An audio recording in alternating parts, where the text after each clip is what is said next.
soit E, l'ensemble des polynômes à coefficient réel, degré inférieur à 2, c'est-à-dire que quel que soit P appartiennent à E, on a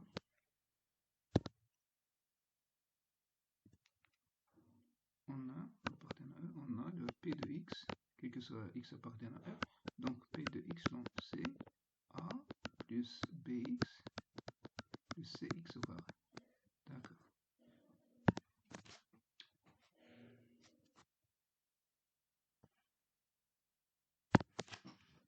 Donc on a Q une forme quadratique et phi sa forme polaire associée.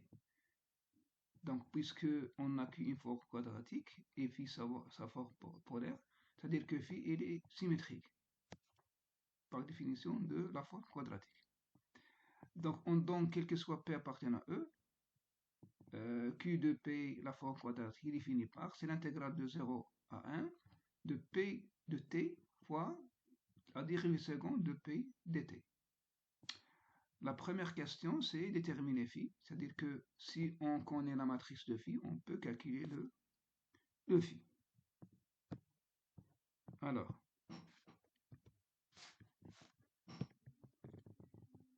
donc pour déterminer phi, il fallait déterminer l'image de la base, des éléments de la base. C'est-à-dire quoi?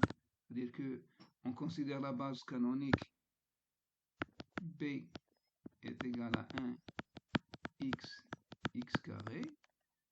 Donc pour déterminer phi, la matrice de phi, il fallait chercher des images de phi de xi, xj avec i varie de 0 à 2 et de même j varie de 0 à 2. Donc voilà, on va commencer. Donc on sait que quel que soit P et Q appartiennent à E, on a 2 fois phi de P de Q. C'est quoi? C'est P plus Q moins Q de P moins Q de Q. D'accord? Donc voilà la base canonique.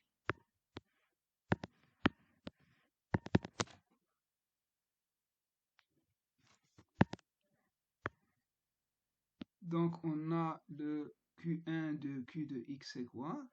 Donc on a le Q par exemple Q de 1, c'est l'intégrale de 0 à 1 fois la dérivée seconde de 1 dt, or sera égal à 0, donc égal à 0. De même pour Q de X, c'est la même chose. Q de X, c'est quoi? C'est l'intégrale de 0 à 1 de X, et la dérivée seconde de X, c'est 0, donc c'est 0. Voilà. Passons à l'image de 1 de x, phi de 1 de x, donc 2 fois phi de 1 de x, égale à, donc est égal à quoi? Égal, donc il n'y a pas de 2 ici,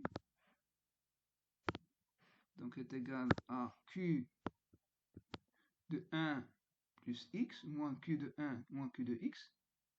Or, la dérivée de 1 de x égale à 0, donc on aura le phi de 1 de x égale à 0. Voilà. Passons à phi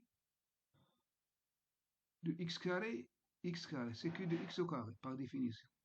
Donc est égal à quoi? C'est l'intégrale de 0 à 1, la dérivée seconde de x au carré, c'est 2, fois p, donc c'est 2x au carré.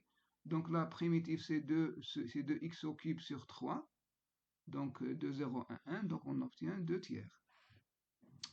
Passons à l'image de phi de 1 de x au carré. Donc on va appliquer la formule, c'est 2 fois phi de 1 de x, c'est q de 1 de plus x au carré, moins q de x au carré, moins q de 1. Donc ça c'est 0.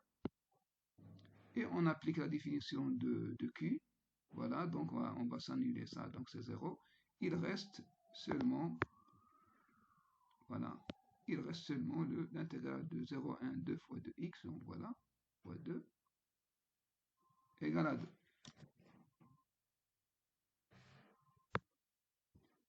Donc voilà, On a phi de 1 x au carré, c'est 1. Et on va calculer phi de xx au carré. De même, on va trouver après calcul. Donc voilà, on applique la définition de la forme quadratique. Donc on a un moins ici, donc on va 2x carré moins 2x carré, c'est 0, reste à l'intégrale de x dx égale à 1. D'où phi de x au carré, c'est 1 demi. Et finalement, on obtient la matrice de phi dans la base B canonique. Donc reste à calculer phi de PQ, quel que soit PQ appartenant à E, égale à l'ensemble des polynômes de degré inférieur à 2. Donc on va considérer deux polynômes, voilà. Donc de coordonnées A, B, C, et Q de coordonnées A', B', C'. Donc on a par définition que phi de P de Q c'est transposé de P fois la matrice de phi dans la base B fois Q. Donc on aura ça. Donc après calcul, donc voilà pour calcul de transpose de P fois la matrice, ça donne ce vecteur-là. Et ce vecteur-là avec la matrice, avec cette matrice, sa matrice ligne et matrice colonne, donne la forme, ou bien il va donner phi de PQ, donc voilà. Voilà la phi de P de Q. Donc on peut vérifier cette forme ici, elle est vraie. Donc si je pose phi de PP, voilà. Donc pour phi de x carré, je pose A égale 0, B égale 0. On retrouve bien 2 tiers. Voilà.